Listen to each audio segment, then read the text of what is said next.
Steve Hackett, man, he ate his Wheaties before he recorded this album.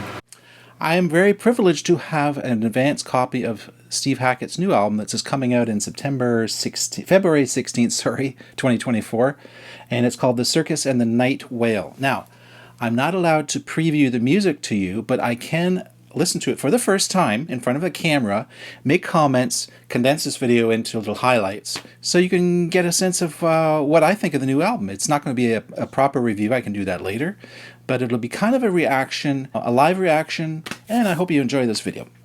The album has a really cool intro. Totally loving it. It sounds great. It's what you expect from Steve Hackett. Some really creative progressions of chords. Some great guitar work. Yeah, this first track is super interesting. It's quite varied, cinematic, I guess you could say. Wow, he's done some great guitar stuff. Some great hammer-on kind of stuff. Okay, I love that track. The only thing that stood out to me that I wasn't crazy about was when the drum track came in. I thought the drums sounded just a little dated in some way. But then the last half of the track, the drums sounded awesome. It's a minor complaint. Let's go on to the next track. Ooh, awesome chords, man. There's some really cool percussion on this tune. Wow. Yeah, he's playing some great guitar work. Yeah, I really like the percussion in this tune. Very cool tune. The vocals are really affected in this tune. Yeah, I like this song. It's very good. This reminds me just a little bit of Pink Floyd. It's got a great sax solo. I'm enjoying the drums in this track as well. Very tasty. Is there a guest singer in this track? Woo! Really good drum work. Tons of solos. Man, if you guys love, an album with lots of guitar solos, this has got them so far. Whoa. Very jazzy, fusion-y, bluesy, this track. Gosh, it just keeps evolving, too. Yeah, he's been having lots of big ideas. Oh, a beautiful finish on this track, too. Oh, good. I love Steve Hackett on his nylon string guitar. It's got some strings going on as well. Lovely, lovely. Ooh, yeah. Okay, it's changed mood. The singing is good in this track. It suits the song very well. Yeah, some upright bass, some swishy drums, the brushes going on there.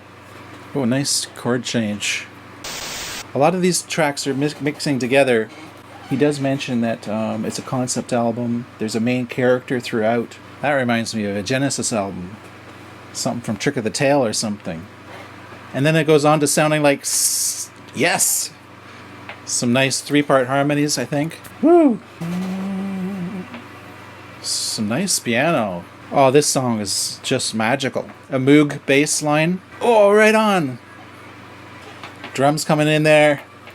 Ooh, yes. And of course, some flute. Some odd time signature. Great guitar solo. This album is really shaping up good. Real good. Signature Steve Hackett solos all over the place. Yeah, this man, he's... what is Hackett? He must be in his 70s or something. 60s, 70s. No lack of creativity. No lack of spark. Super, super, super, super, super. Oh, cool. Bit of the Scooby-Doo, the ghostly synth sound he's using here. Singing's good. Some great riffs. This one I'm going to remember for sure. Sounds like Chris Squire kind of style bass. Big. Nice and big. Oh, man. Thoroughly enjoyable. I'm not even halfway through. Almost. I'm just loving every track. So many guitar solos. Holy crap, Steve. This is some awesome drumming in this track. Steve is shredding. Whoa. Whoa. Sheesh.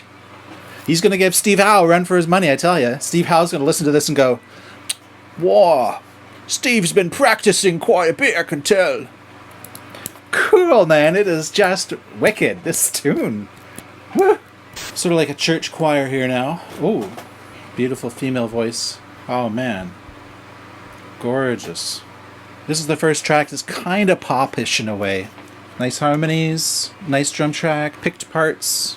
Very, very soft pads in the background. Oh man, gorgeous, gorgeous stuff. His voice sounds great in this song. And good bass player. Ooh, Some Steve Hackett layering. Oh man, that snare sounds so sweet. I'm not sure I've ever heard Steve Hackett sing so perfectly. So much guitar.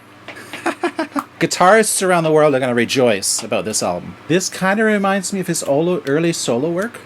Now we got some steel string. We haven't had too much steel string so far in this album. Yeah, so far this album, it's pretty light. It hasn't come across to me as dark. You know how Hackett can be. Oh, okay, we're getting a little exotic here. Middle Eastern kind of. Oh, cool.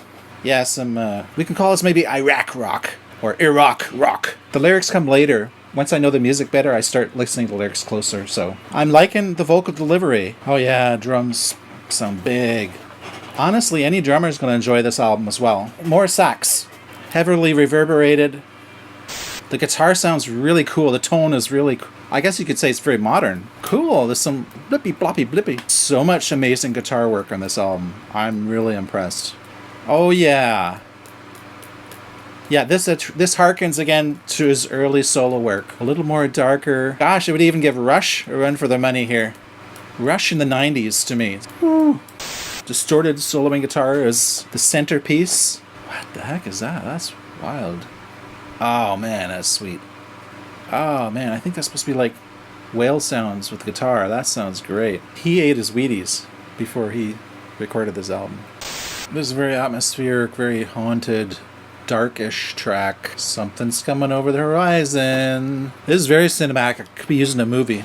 Oh yeah. Ooh.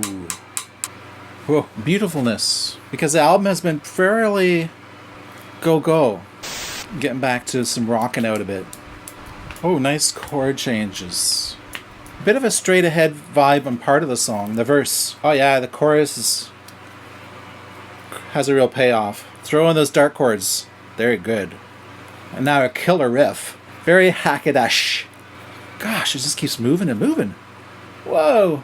Now we got a Dream Theater synthesizer solo going on here. Yeah. Steven, you must be proud of this album. You should be. More awesome guitar solos. Man, I've not heard Steve Hackett sound so great as a singer. What the heck? Some amazing tribal drums going on there at the end.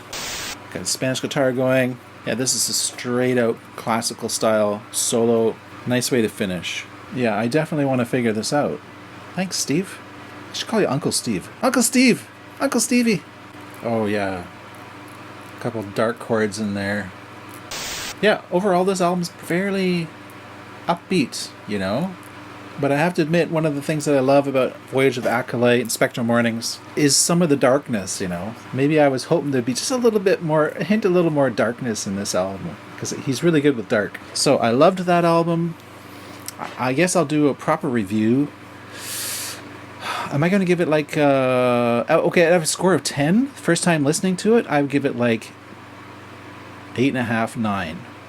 Because I so enjoyed that album. It was such a pleasure to listen to. And, but of course the test of time, right? An album can sound great at first. It can grow on you and get better. Or it might not stick to you as much.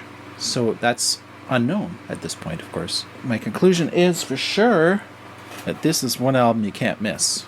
This is like Steve Hackett is smoking. He's smoking here, man.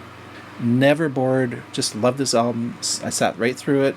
Enjoyed every second of it. Every second of it. So much great musicianship on display.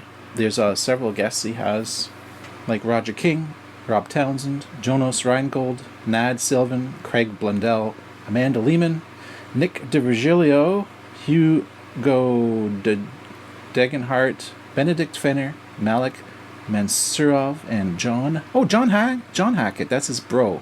So I hope you enjoyed that. This was something different. Let me know what you thought of it down below. I can always do this again, you know, if you can't hear an album in advance, at least you can see a reactor channel, get their input on it while they're listening to it. That's kind of a different approach, isn't it?